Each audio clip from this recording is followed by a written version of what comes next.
আদনান আলামিন বলছি আনামা থেকে। কী অবস্থা, সবাই কেমন আছেন? তো আজকে আমি আপনাদের দেখাবো কিভাবে শেয়ারএক্স অ্যাপসের মধ্যে আপনার মাইক্রোফোন থেকে আপনি সেটিংস করবেন। তো প্রথমে আপনি আপনার উইন্ডো বা আপনার পিসির মধ্যে শেয়ারএক্স অ্যাপটি ইনস্টল করে নেবেন। আমার এখানে ইনস্টল করা আছে, সো আমি আর সেইটা দেখালাম না। তো অ্যাপসটা ইনস্টল করার পরে সেই অ্যাপসটি ওপেন করবেন। ওপেন করার পরে দেখবেন বাম পাশে আপনার সেটিংসগুলোর মধ্যে দেখবেন যে টাস্ক সেটিংস লেখা আছে। টাস্ক সেটিংসটা ওপেন করবেন। টাস্ক সেটিংসটা ওপেন করার পরে আপনি দেখবেন যে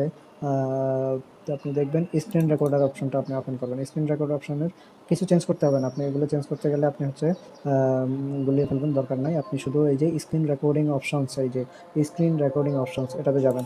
স্ক্রিন রেকর্ডিং অপশনস এটাতে যাবেন। এটাতে যাওয়ার পরে আপনি এখানে এই যে রিসোর্স অডিও সোর্স এখানে গিয়ে এই যে আপনি আপনার যে মাইক্রোফোনটি সেটি সিলেক্ট করে দেবেন। বাস, হয়ে গেল।